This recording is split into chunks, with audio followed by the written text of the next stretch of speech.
It's lecture number 30 of web application development. आज के lecture में हम देखेंगे कि how to install custom CSS and bootstrap in your Laravel project. और सेकंड हम देखेंगे कि हम एक व्यू किस तरह डिज़ाइन कर सकते हैं यूजिंग ब्लेड टेम्पलेट इंजन। तो सबसे पहले हम आते हैं CSS की तरफ। आपके लारावेल है उसमें आपके पास जो CSS होती है वो आपकी प्रोजेक्ट की हायरार्की में इधर होती है, resource, then SAS and then app.scss। यहाँ पे आपकी सारी CSS पड़ी होती है जो आपके इस प्रोजेक्ट से रिलेटेड है, ये ऑल बूटस्ट्रैप क्लासेस और जो भी कस्टम CSS है। अब लारावेल में जो आपकी CSS है वो .scss है। एक्सटेंशन देखें आप इसकी app.scss। तो जितनी भी आपकी CSS है ये आपकी SCSS की फॉर्मेट में है। SCSS सिर्फ एक्सटेंशन है जिसमें आप वेरिएबल यूज़ कर सकते हैं और आप इंपोर्ट्स करवा सकते हैं और इफ एल्स यूज़ कर सकते हैं। तो it's just an extension of your CSS। अब इनिशियली आपके पास अगर आप ये प्रोजेक्ट देखेंगे तो आपके पास ये इंस्टॉल नहीं होगी। अगर मैं ये नया प्रोजेक्ट है मेरा ब्लॉग के नाम से, अगर मैं रिसोर्स और SAS में जाऊं app.scss तो इट्स एम्प्टी। आपको ये इंस्टॉल करना पड़ेगा सबसे पहले बूटस्ट्रैप वर्जन नंबर 7 लारावेल के जो आपका वर्जन है। अगर आप 7 या 7 से अबव यूज़ कर रहे हैं तो उसमें आपको ये जो बूटस्ट्रैप है वो खुद से इंस्टॉल करनी पड़ेगी। उसके लिए आपके पास कमांड्स हैं। पहली कमांड जो आपने बूटस्ट्रैप को इंस्टॉल करने के लिए करनी है वो आपकी कुछ ये है, कंपोजर रिक्वायर लारावेल /UI। ये आप रन करेंगे टर्मिनल पे।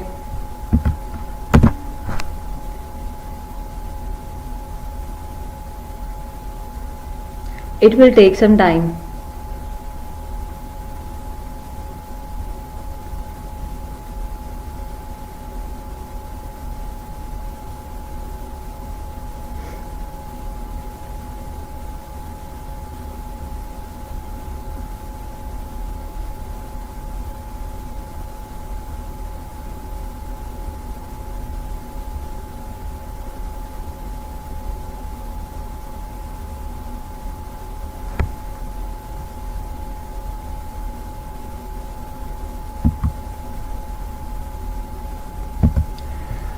मैंने वीडियो पॉज कर दी थी तो ये आपका UI का जो पैकेज है ये इंस्टॉल हो गया है। तो अब हमने जो नेक्स्ट कमांड हमने रन करनी है PHP Artisan UI Bootstrap। इसने क्या करना है, इसने आपके बूटस्ट्रैप को इंस्टॉल कर देना है इन योर लारावेल प्रोजेक्ट, यानी ब्लॉग के प्रोजेक्ट में आपका बूटस्ट्रैप इंस्टॉल हो जाएगा। दैट मीन app.scss में आपके ये वाली फाइल फिल हो जाएगी, इसमें सारी CSS आ जाएगी। सो इसको आपने रन करना है PHP Artisan UI Bootstrap। It will install the bootstrap in your Laravel project.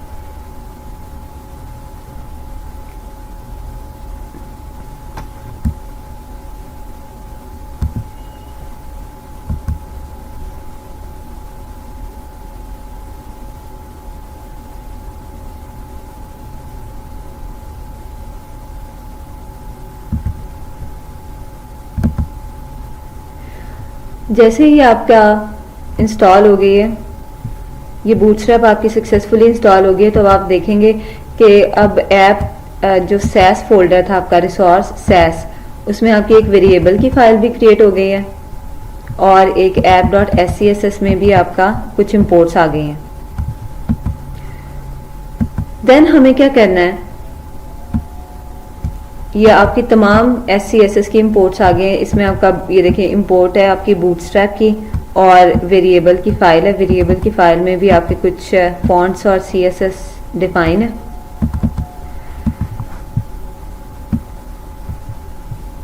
उसके बाद हमें क्या करना है, हमें npm install की कमांड रन करनी है. It's saying run npm install and npm run dev.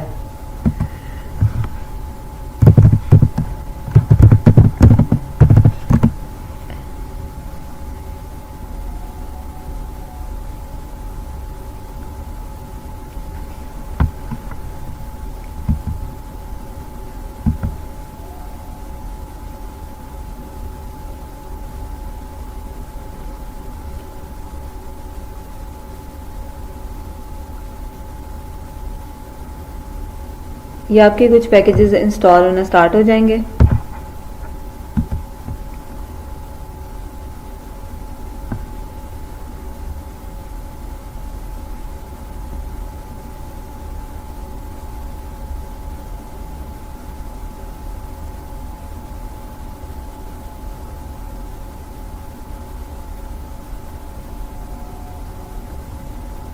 जैसे इंस्टॉल हो जाएगी, अब क्योंकि लारावेल जो आपकी तमाम CSS यूज़ करता है उसकी एक्सटेंशन है .scss और उसकी कुछ ये फॉर्मेट है इंपोर्ट्स. ये कुछ इंपोर्ट्स हो रही हैं इसमें. पहले वेरिएबल इंपोर्ट हो रहा है, उससे पहले देखें तो फॉन्ट एक इंपोर्ट हो रही है, देन आपका बूटस्ट्रैप की फाइल इंपोर्ट हो रही है. अब जो आपका ब्राउज़र है वो आपकी .css की एक्सटेंशन या CSS को रिकॉग्नाइज करता है. अब आपको इसको .css में इस जो है .sass को .scss को आपको CSS में कंपाइल करवाना है, क्योंकि ब्राउज़र की कंपेटेबल है. ब्राउज़र ने आपकी वहीं से रीड करनी है. ब्राउज़र को ये बिल्कुल समझ नहीं आएगी what is import and variable. तो उसको कंपाइल कराने के लिए आपने कमांड रन करनी है. दिस app.scss को कंपाइल कराने के लिए आपने ये वाली कमांड रन करनी है, npm run dev. ये आपकी क्या करेगा, ये आपकी CSS को कंपाइल कर देगा.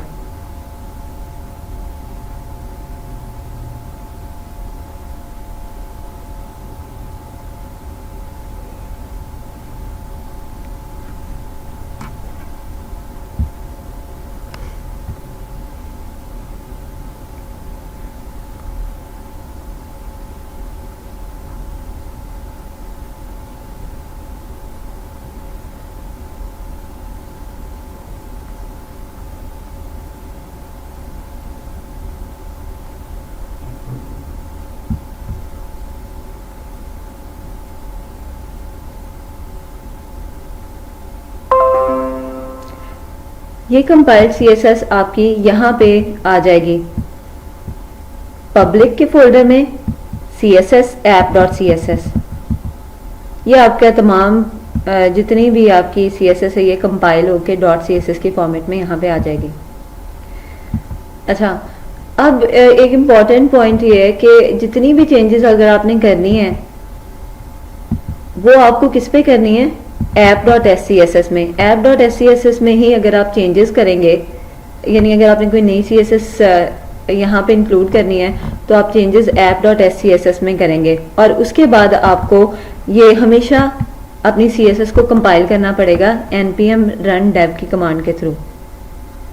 ठीक है, तो यहाँ पे app.scss में बेसिकली आपकी तमाम एप्लीकेशन वाइड CSS पड़ी होती है, ये बूटस्ट्रैप. और अगर आपने खुद से एक कस्टम CSS अपनी डिज़ाइन करनी है तो वो भी आप कर सकते हैं. अभी हम उसको देखते हैं कि किस तरह आप अपनी कस्टम CSS इसमें लिख सकते हैं. तो मैं यहाँ पे क्रिएट करूँगी सैस के फोल्डर में एक नई फाइल और उसका नाम मैं हमेशा अंडरस्कोर से स्टार्ट करूँगी. जितने भी आप अपनी कस्टम CSS की फाइल्स बनाएंगे उनका नाम आपने अंडरस्कोर से स्टार्ट करना है और मैं इसका नाम रख रही हूँ कस्टम और इसकी एक्सटेंशन क्या होगी .scss. अब ये एक फाइल क्रिएट हो गई है. अब इसमें मैं अपनी CSS लिखूंगी. फॉर एग्जांपल एक सिंपल एक क्लास लिख लेती हूँ मैं .myClass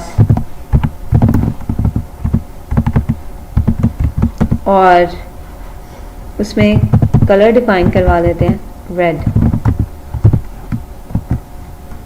तो ये आपकी कस्टम CSS है। अभी अगर आप npm रन डेव करेंगे तो ये डॉट माई क्लास इंक्लूड नहीं होगी। क्यों इंक्लूड नहीं होगी? बिकॉज हमने इसको app.scss में इंपोर्ट नहीं किया।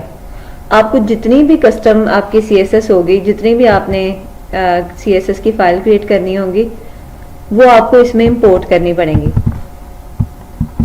तो ऐड इंपोर्ट, और ये देखें ये आपका ऑप्शन आ गया कि आपने इंपोर्ट कौन सी करनी है, कस्टम CSS। अब ये आपकी इंपोर्ट हो गई। अब इसके बाद आपने क्या करना है कि इस फाइल में चेंजेस मेड हुई हैं, तो आपने इसको दोबारा कंपाइल करना है। कंपाइल करने के लिए आपकी कौन सी कमांड है? Again npm run dev। तो अब आपकी ये आपकी कंपाइल हो जाएगी इन CSS फॉर्मेट, यानी जो भी जब भी आपने चेंजेस app.scss में करनी है तो आपको उसे दोबारा कंपाइल करना पड़ेगा।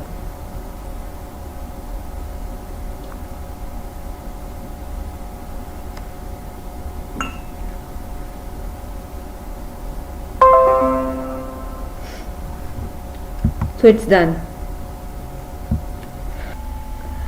अब अगर आपने अपने किसी व्यू में इस app.css को इंक्लूड करना है या लिंक करना है तो वो आपका सिंपल है, आप इस तरह कर सकते हैं।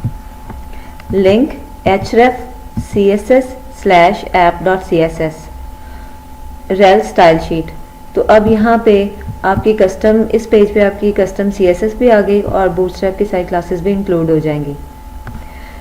एक हम व्यू बना के देखते हैं यहाँ पे, और फिर हम देखते हैं उसमें ये CSS इंक्लूड करवा के। तो मूविंग ऑन टू व्यूज़, अब हम एक व्यू क्रिएट करने जा रहे हैं। जस्ट एक PHP फाइल है और मैंने इसका नाम रख दिया है स्टूडेंट और डॉट ब्लेड। अब ये ब्लेड आपका टेम्पलेट इंजन है, लारावेल जो आपको प्रोवाइड करता है। इसको अभी थोड़ी देर में मैं एक्सप्लेन करती हूँ कि हम ये क्यों यूज़ करते हैं। स्टूडेंट और ब्लेड आप हमेशा फाइल का नाम रखेंगे अगर आपने लारावेल में ब्लेड टेम्पलेट की कुछ आपने डायरेक्टिव यूज़ करनी है। तो ये आपकी क्रिएट हो गई। अब एक सिंपल मैं यहाँ पे HTML का पेज डिफाइन कर लेती हूँ। Head section and title,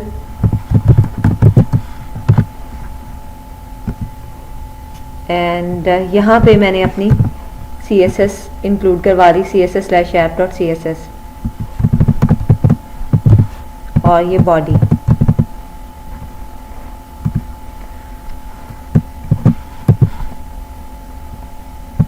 heading 2, और इसमें मैं लिख देती हूँ स्टूडेंट पेज।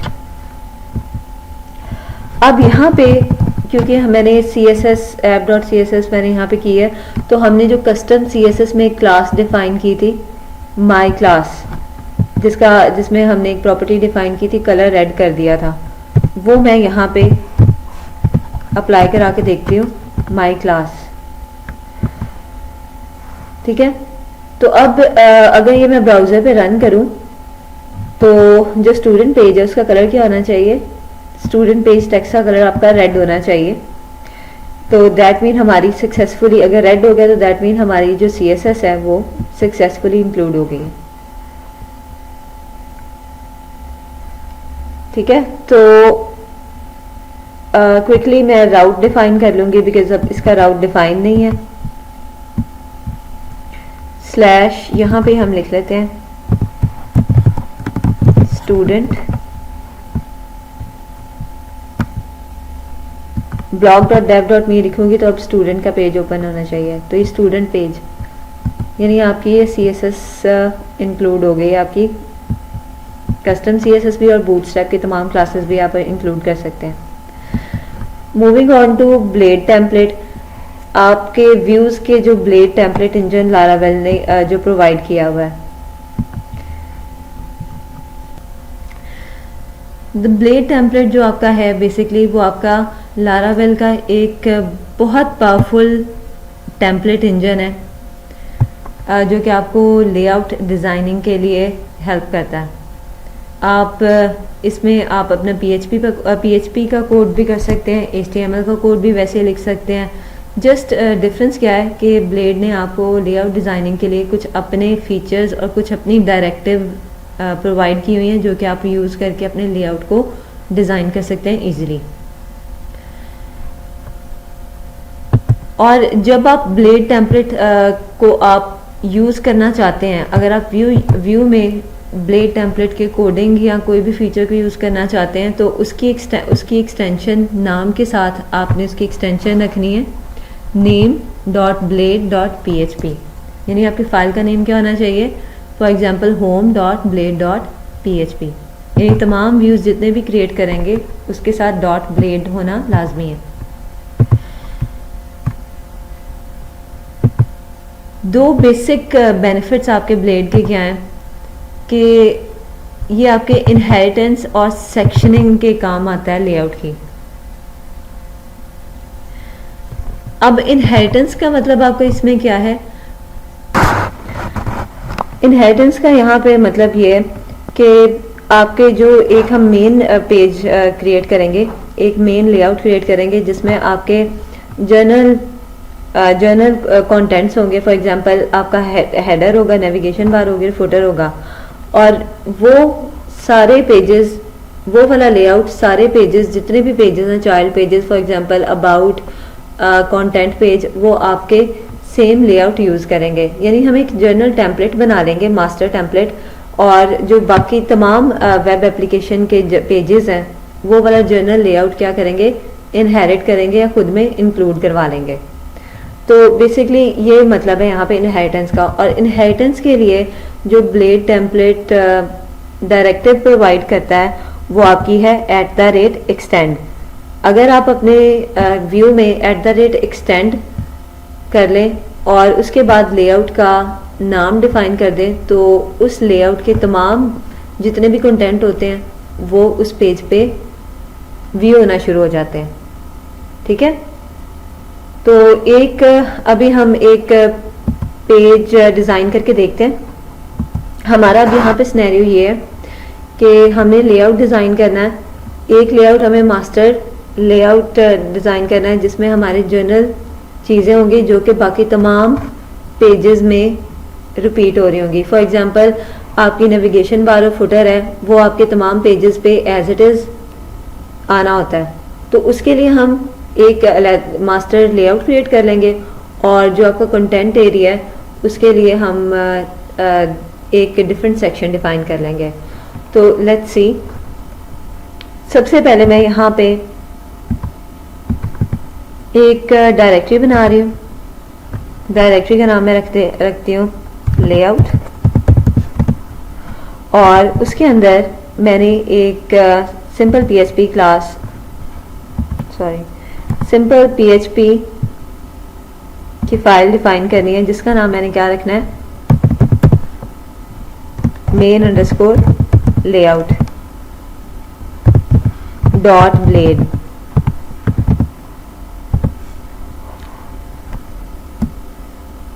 अब इसके अंदर मैं, क्योंकि मेन लेआउट है और बाकी सारे जो चाइल्ड पेजेस हैं वो इसको इनहेरिट करेंगे यूजिंग @extend, तो मुझे यहाँ पे सिर्फ जर्नल लेआउट रखना है। फॉर एग्जांपल नेविगेशन बार और फुटर जो कि बाकी सारे पेजेस पे एज इट इज़ व्यू होनी है। तो मैं सिंपल यहाँ पे एक HTML कोड कर लूँगी।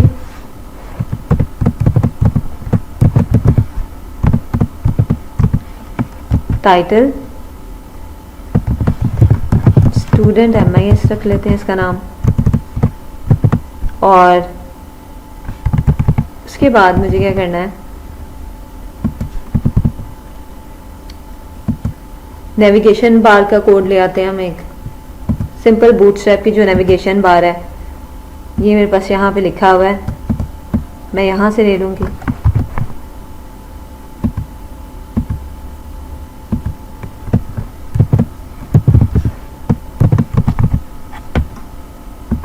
बॉडी टैग, और उसके अंदर मैंने नेविगेशन का कोड बनाया। और उसके बाद मैंने क्या करना है, एक div लगाऊंगी। उसके बाद मैं लगाऊंगी @sign yield और यहां पे लिखूंगी कंटेंट।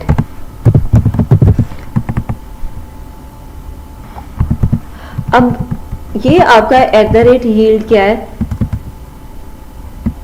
@yield आपका है कि आपने ये आपका ब्लेड टेम्पलेट इंजन का डायरेक्टिव है। फर्स्ट ऑफ ऑल अगर आपने डॉट ब्लेड की एक्सटेंशन लगाई होगी तो ही रिकॉग्नाइज होगा, अदरवाइज अगर आप student.php लिख दोगे तो ये आपका डायरेक्टिव वर्क नहीं करेगी, क्योंकि ब्लेड टेम्पलेट इंजन की डायरेक्टिव है।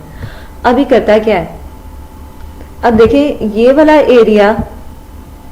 एरिया जो है nav बार, ये तो आपका सारा एज इट इज आएगा, पेज पे डिस्प्ले होगा। @yield क्या करेगा, @yield ये एक सेक्शन क्रिएट कर देगा जिसमें उस पेजेस के कंटेंट आएंगे।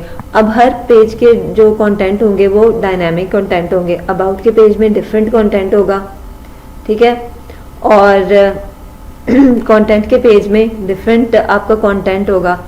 तो @yield आप जस्ट एक सेक्शन डिफाइन कर रहे हैं कि यहाँ पे आपका कंटेंट उस पेज से आएगा, ठीक है। तो उस पेज पे हम सेक्शन क्रिएट करेंगे किस नाम का, कंटेंट का, और वहां पे हम कंटेंट डिफाइन कर देंगे उसका। नेक्स्ट हमने डिफाइन करना है फुटर, डिफाइन कर देते हैं। कॉपीराइट 3 और एनी टेक्स्ट आप उसमें लिख दें और इसको एक हम कंटेनर में इनक्लोज कर देते हैं इस पूरे कोड को।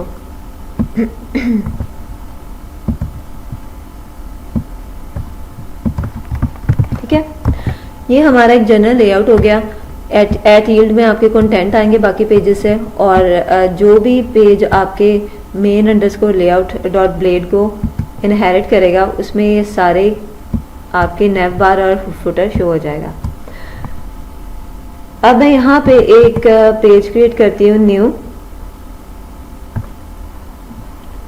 स्टूडेंट का ही हुआ है हमारा, student.blade में ये हमारा कुछ डिफाइन है। अब जो हमारा यहाँ पे मैं अब क्या लिखूंगी,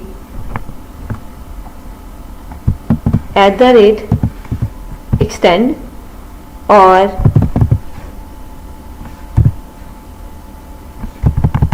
उसके बाद हमारी डायरेक्टरी का नाम क्या है, लेआउट, और लेआउट के बाद डॉट,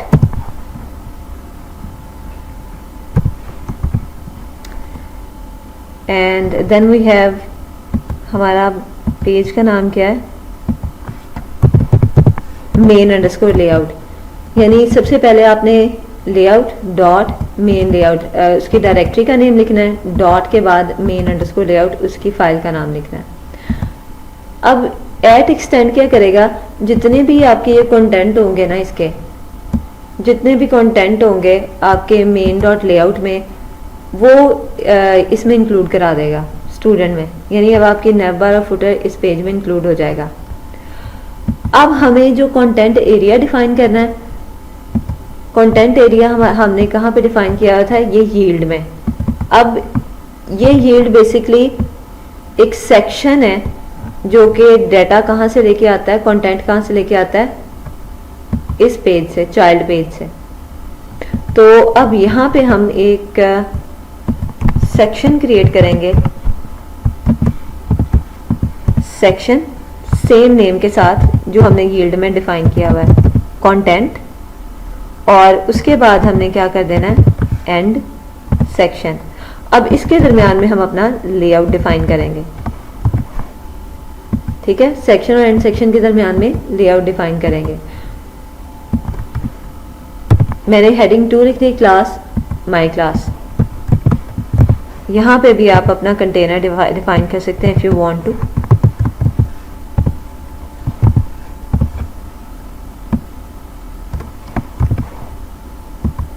ठीक है। अब यहाँ तक आपका क्या हो जाएगा कि स्टूडेंट क्लास में आपका नज़र आ जाएगी नेव बार और फुटर, और उसके कंटेंट एरिया में आपका क्या नज़र आ जाएगा, स्टूडेंट पेज। अच्छा, ये वाला, ये जो आपका अब यहाँ पे एक और इम्पॉर्टेंट पॉइंट ये है कि ये जो अब आपका css/app.css है, क्योंकि आपके तमाम पेजेस एक्सटेंड होंगे मेन अंडरस्कोर लेआउट से, तो हम जो आपकी बूटस्ट्रैप की और तमाम कस्टम CSS की फाइल है वो आपकी main underscore layout dot blade में ही लिख देते हैं, ताकि हमें बार बार हर पेज पे इंक्लूड करनी ना पड़ेगी। तो मैंने एक दफ़ा यहाँ पे ही डिफाइन कर दी, ठीक है। तो अब इसे हम टेस्ट करके देख लेते हैं। blog.dev.me जब आप लिखेंगे तो यहाँ पे आपका क्या आ जाएगा, student page.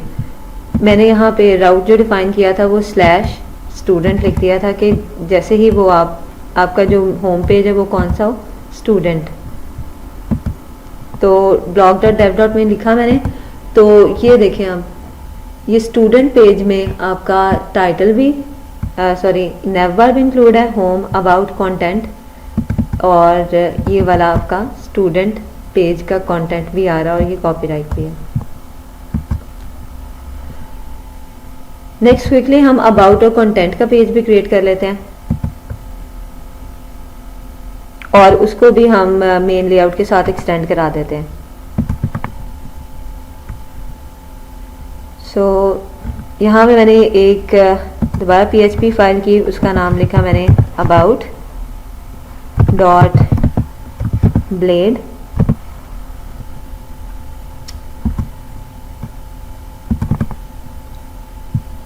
PHP file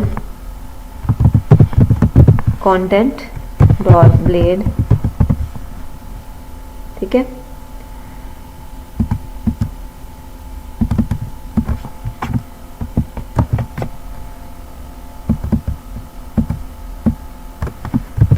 same मैंने कोड आपका यहाँ पे पेस्ट कर दिया, और यहाँ पे मैंने कंटेंट इसका क्या किया, चेंज कर दिया, @extend layout डॉट मेन, ठीक है, और @section कंटेंट। अब कंटेंट इसका अबाउट का अपना आएगा, यहाँ पे मैं लिख देती हूँ अबाउट पेज। इसी तरह कंटेंट डॉट ब्लेड है,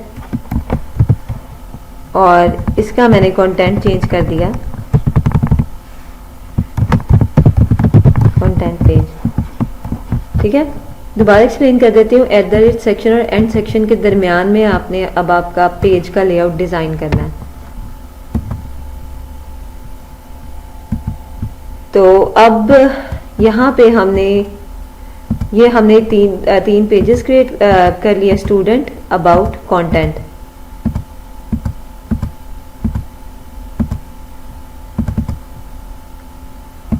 स्टूडेंट का राउट तो डिफाइन है, यहाँ पे हमें अब अबाउट और कंटेंट का राउट भी डिफाइन करना है। जितने व्यू आप डिफाइन करेंगे आप उनका राउट डिफाइन करेंगे। तो इसके लिए मैं क्या करूँगी, /कंटेंट। अगर ब्राउज़र पे आप /कंटेंट करें तो आपका कौन सा व्यू होना चाहिए, कंटेंट डिस्प्ले। अगर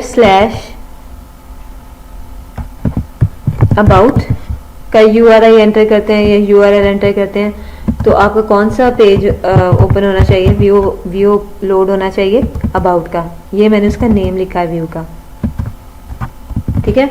अब ये तीनों रजिस्टर हो गए।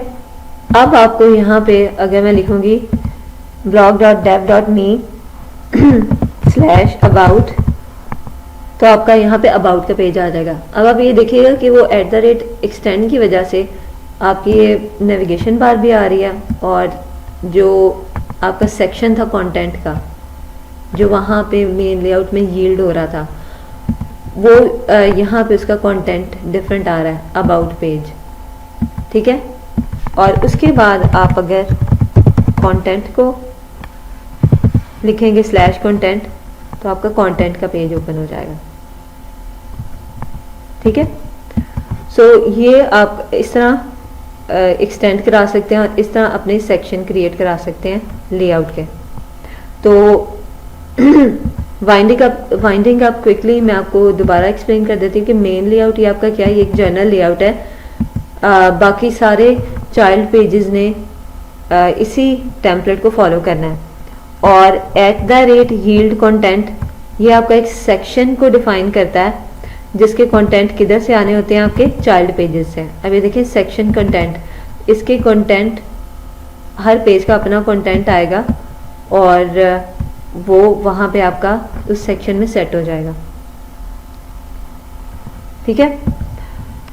और थर्ड, हमने web.php में राउट डिफाइन करने होते हैं कि जितने भी आपने व्यूज क्रिएट करवाए हैं उनके रूट आपने यहाँ पे डिफाइन करने होंगे। अच्छा, ये तो आपका सिंपल सा लेआउट था। अगर आपने अपने मेन लेआउट के सेक्शन क्रिएट करने हैं तो आप वो भी कर सकते हैं। फॉर एग्जांपल मैं यहाँ पे हेडर का सेक्शन डिफाइन कर दूंगी जिसमें आपका सिर्फ हेडर का कोड ही होगा, लाइक @section, और उसका नाम मैंने क्या रख देना है, हेडर, और उसे एंड कर देना मैंने @show। अब इसके अंदर मैं क्या करवा सकती हूँ, अपना कोड लिख सकती हूँ जो भी आपका हेडर में आएगा। तो हेडर में आपकी नेविगेशन बार आती है जो कि तमाम पेजेस पे आपकी शो होगी, तो वो वहाँ पे आपकी तमाम पेजेस पे शो हो जाएगी जो जो मेन लेआउट को एक्सटेंड करेगा। मैं इसको हेडर के जो कोड को एक दूसरी फाइल में भी पेस्ट करके यहाँ पे इंक्लूड करवा सकती हूँ। मैंने एक न्यू PHP फाइल क्रिएट कर ली, इसका नाम मैं रखूँगी header.blade, और वहाँ पे मैंने एक सेक्शन क्रिएट करना है @section header @show से एंड होगा, और उसमें हमारा नेविगेशन बार का कोड हमने पेस्ट कर दिया। और यहाँ पे मैं क्या करूँगी, उसे इंक्लूड करवा लूँगी, इंक्लूड, और उसके बाद फोल्डर का नेम जिसमें वो है लेआउट और डॉट। अब बैकस्लैश से इसका पाथ नहीं मेंशन करेंगे, हम डॉट लगाएंगे, लेआउट डॉट, और उसके अंदर जो हेडर की फाइल है वो हमारी इंक्लूड कर दें। तो you can define sections to, कि आप अपने लेआउट के सेक्शन भी बना सकते हैं। और यहाँ पे मैंने फुटर का सेक्शन बना दिया है, @section footer show, तो उसमें मैंने कॉपीराइट का लिख दिया जो मैंने div बनाई है। सो लेट्स सी blog.dev.me मैं लिखूँगी यहाँ पे, तो एज इट इज़ हमारी नेविगेशन बार आ रही है। जस्ट मैंने सेक्शन क्रिएट कर दिया था नेविगेशन बार का। तो आप सेक्शन क्रिएट करके अपने लेआउट के सेक्शन भी क्रिएट कर सकते हैं, और आप उन सेक्शन में अपने हेडर और फुटर को या जो भी चीज़ है वो दूसरी फाइल से इंक्लूड भी करवा सकते हैं इस तरह।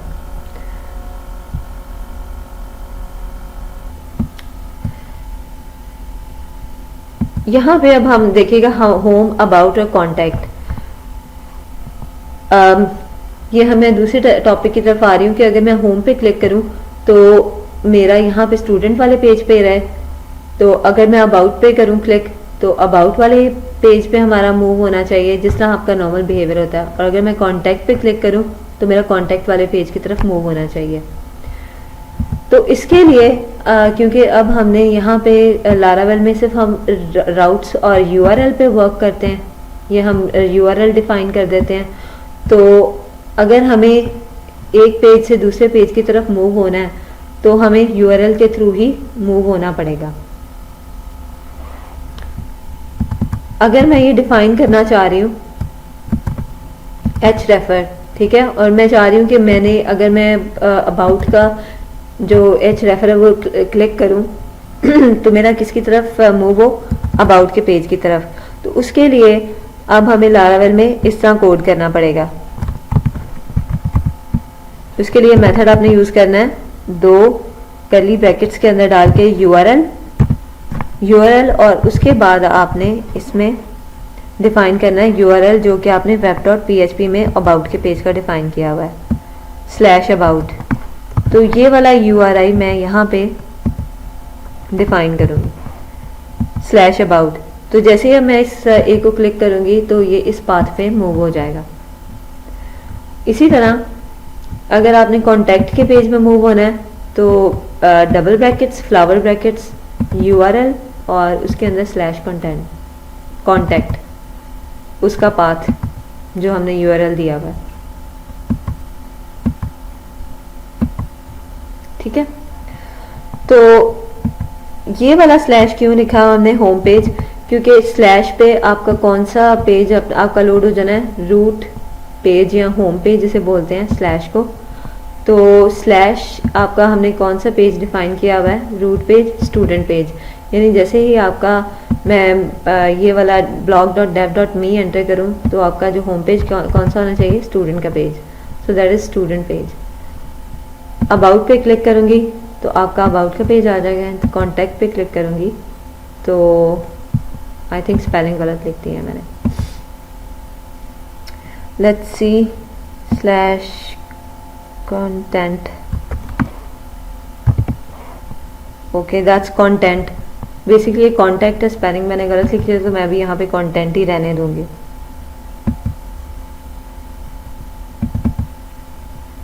सो web.php मेन लेआउट और यहाँ पे मैंने /content लिखना है। ये स्पेलिंग करेक्ट कर लीजिएगा, ये कॉन्टैक्ट का पेज है। तो रिफ्रेश एंड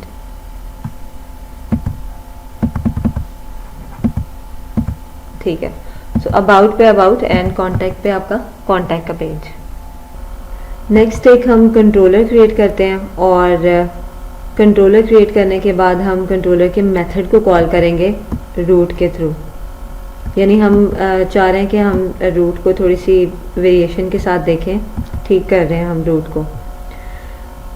तो कंट्रोलर किस तरह बनाते हैं आप, सबसे पहले उसके लिए कमांड है php artisan make कंट्रोलर और उसके बाद कंट्रोलर का नाम। तो मैं कंट्रोलर का नाम लिख रही हूँ std कंट्रोलर। तो ये आपका कंट्रोलर क्रिएट हो जाएगा। कंट्रोलर आपका क्रिएट किधर होगा, app and then http and then controllers. ये std कंट्रोलर है। यहाँ पे हम एक मेथड क्रिएट करेंगे, पब्लिक फंक्शन होम, और उसका एक पैरामीटर होगा, वो मैं बाद में आपको एक्सप्लेन करूंगी, रिक्वेस्ट। ये वाला मेथड मैंने क्रिएट करूंगी और इसमें जस्ट एक काम करना है, हमने रिटर्न कराना है हमने व्यू। सो रिटर्न व्यू का मेथड कॉल करूंगी और उसके अंदर जो व्यू मैंने रिटर्न कराना है या लोड कराना है उसका नाम लिख दूंगी। तो मैंने जो व्यू लोड करवाना है वो मैंने करवाना है स्टूडेंट का view, our home page view. तो मैं यहाँ पे उसके फाइल का नाम लिख दूंगी स्टूडेंट। तो जब ये मेथड हम कंट्रोलर का कॉल करेंगे तो ये वाला व्यू हमारा लोड हो जाएगा ब्राउज़र में। तो हम चलते हैं web.php में। अब मुझे यहाँ पे इस रूट को ठीक करना है, इसके साथ मुझे कंट्रोलर अटैच कराना है। तो मैं ये सारा कुछ लिख रही हूँ, ये क्लोज कर रही हूँ।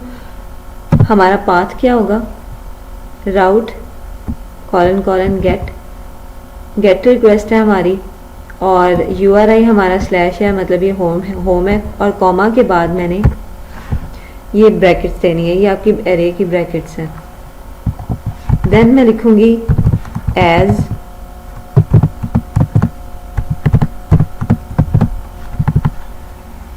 एरो साइन और उसके बाद std डॉट होम। ये जस्ट एक नेम डिफाइन किया आपने, रूट नेम समझ लें आप इसको, ये वो है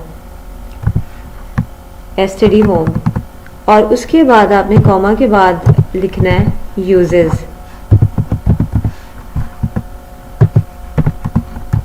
यूजेस के आगे आपने अब अपने कंट्रोलर अटैच करवाना है, कंट्रोलर का नाम लिखना है std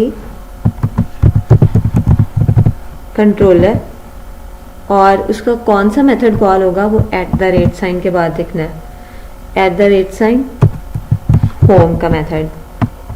तो अब जैसे ही ब्राउज़र में ये वाला पाथ एंटर होगा स्लैश, तो आपका जो कंट्रोलर है उसका कौन सा मेथड कॉल होगा, होम। std कंट्रोलर का होम मेथड कॉल होगा जिसमें हमने स्टूडेंट व्यू रिटर्न कराया हुआ है, पहले भी ऐसे ही कर रहे थे, ठीक है। लेकिन आगे हमने कंट्रोलर में प्रोग्रामिंग करनी है, डेटाबेस से कनेक्शन वगैरह करने हैं, तो राउट में आपका कंट्रोलर डिफाइन होना चाहिए। So let's test it. मैंने इसको रिफ्रेश किया, blog.dev.me, so student page home, it's exactly same, आपका स्टूडेंट का पेज रिटर्न हो रहा है। मतलब वही काम जो हम वहाँ पे रिटर्न व्यू इस तरह करके करा रहे थे वो हमने कंट्रोलर में करा लिया है, उसके मेथड में, @होम वाले मेथड में।